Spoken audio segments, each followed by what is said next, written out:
picture a tiny house. What do you see? You might even picture this, or even this. Now picture an RV. There's a chance you might picture a vintage Airstream renovation, or perhaps the huge lumbering beast that your wealthy neighbors store in their yard 9 months out of the year. If you're a resident of East Palo Alto, California, on the other hand, there's a chance that you'd picture this. What you're seeing is one iteration of a safe parking lot, a free and legal lot designated for members of California's rapidly growing population of the vehicular homeless. It's not just California. More than ever before in the United States, folks are living out of their cars, vans, or motorhomes. There's something I've been thinking a lot about lately, and I want to talk to you all about it. Privilege in the tiny house movement. East Palo Alto is home to the nonprofit organization Project We Hope, working to provide holistic resources for the homeless, including safe parking lots for those with RVs. Safe parking lots are important because, like in most places, parking an RV on the streets is illegal in the state of California. It is unlawful for a person to park or leave standing any recreational vehicle on any public street, park, square, avenue, alley, or public way in the city between the hours of 10 p.m. and 6 a.m. Exceptions. The prohibitions of this section do not apply to 1. Recreational vehicles for which a RV permit has been issued and such permit is displayed and is valid. The Chief of Police shall have the authority to revoke a RV permit or RV guest permit in the following circumstances. 7. There has been evidence that the recreational vehicle is being used for habitation. So you can own a house on wheels, but you can't live in it. People have been living out of their cars or in their RVs for decades. That's not new. What's new is the tiny house movement and the quote-unquote tiny lifestyle. Members of the middle and upper classes choosing to do so, choosing to live small and live mobile. So why are people choosing to live tiny? Unless you're in the top 1%, there are benefits to living tiny that are benefits for pretty much everyone. First off, if you can avoid the law and live on your own plot of land or on someone else's, you can live free from a rent or mortgage. Considering how most Americans spend a third or a whole half of their income on their living quarters, this is huge. And considering how 2/3 of Americans are living paycheck to paycheck, avoiding taxes, insurance fees, interest, maintenance and repair costs, and utility bills means that more Americans might actually be able to pay off their crushing student debt, for example. The financial benefits to building tiny can rapidly surpass the cost of building tiny, since building tiny is so cheap. Thirdly, the environmental impact of building tiny and living tiny is, well, exceptionally tiny. And lastly, most tiny homes are on wheels. Why? Because you can build and own a tiny house on wheels, categorized as an RV or a travel trailer, but it's illegal to do the same thing as soon as you want to add a foundation to that house. Then it becomes a house, and in most places, it needs to be over 500 square feet, which isn't tiny. Oh well, say the tiny house people. So you can own a home and yet pick up and move whenever, wherever. That kind of freedom, no matter how high your income tax bracket is, can be life-changing. No wonder more and more people have their interests piqued. Wait a minute, back up. Why are there so many people getting away with living full-time in these tiny homes if it's illegal? I thought the point of safe parking lots was to protect the vehicular homeless while they're just trying to get by. And now you're going to go and tell me that there are tiny house communities openly thriving all throughout the country?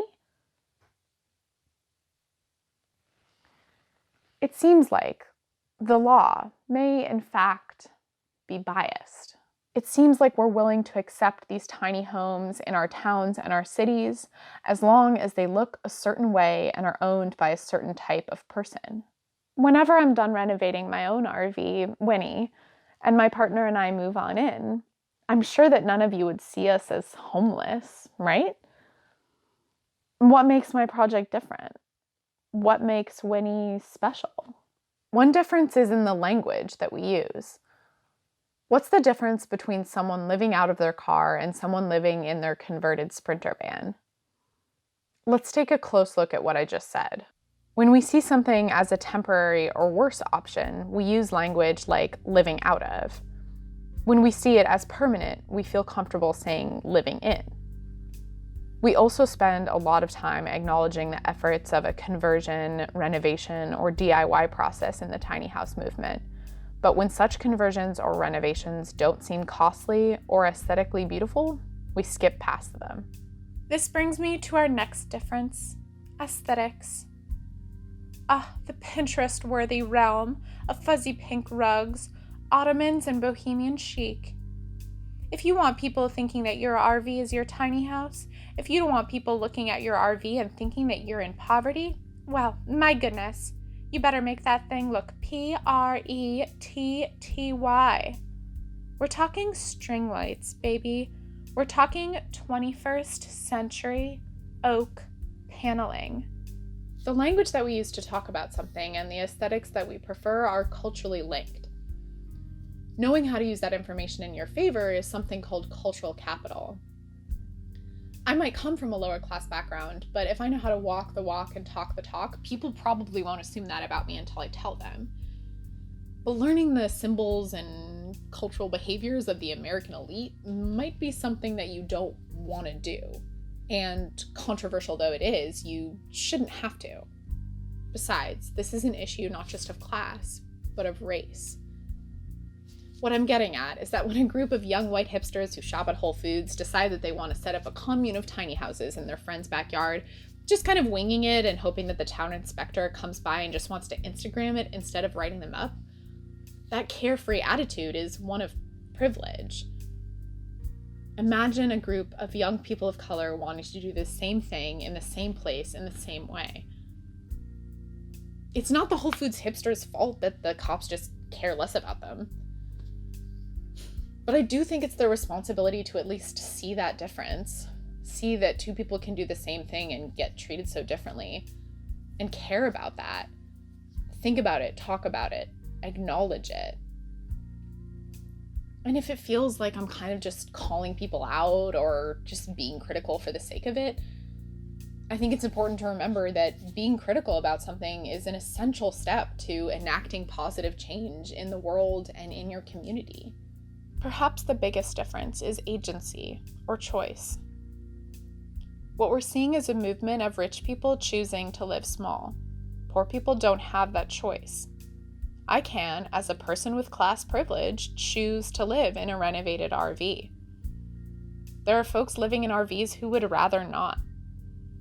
There are folks living in RVs for whom that is neither a safe choice nor a healthy choice for themselves or their families. It's not a safe choice or a healthy choice because it's not a choice. The idea here is that if I can get my hands on a used RV, it might cost about 2 months' rent. And then I'm done paying rent. I may not be able to live legally, but I have shelter without the financial burden. Most people in the tiny house movement are saying, screw it, I shouldn't have to pay so much for rent. But the vehicular homeless are simply unable from the get-go to pay for the very rent that we are so excited to give up. So we want to legalize tiny houses. If we want housing laws that support the tiny house movement, we need laws that support vehicular homelessness. If we want to be able to make that choice, we can't punish the people for whom it isn't one.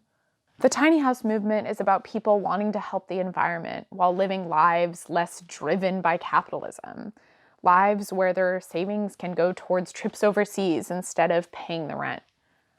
Who am I to get in the way of that? Isn't that something that we should all want and strive for? Yes, of course. We should support people wanting to downsize their lives and live less materially. We should support people wanting to help the environment by having a small footprint.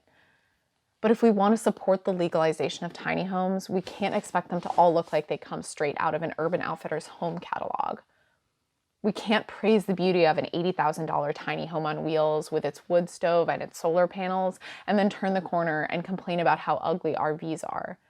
When we do that, we gentrify the tiny house. We take away the power of the alternative housing movement to be anti-capitalist. we take away its power to do any good for anyone except the people who don't need it. The reason that I'm making this video is so that those of us who need to, myself included, can check our privilege and be aware of what has allowed us to relish in the joy of the alternative housing movement at this early stage, so that as we move forward, we can make the next stage more inclusive to all. I want to be a part of the alternative housing movement, but I want to be a part of a version that isn't just environmentally conscious, but socially conscious too.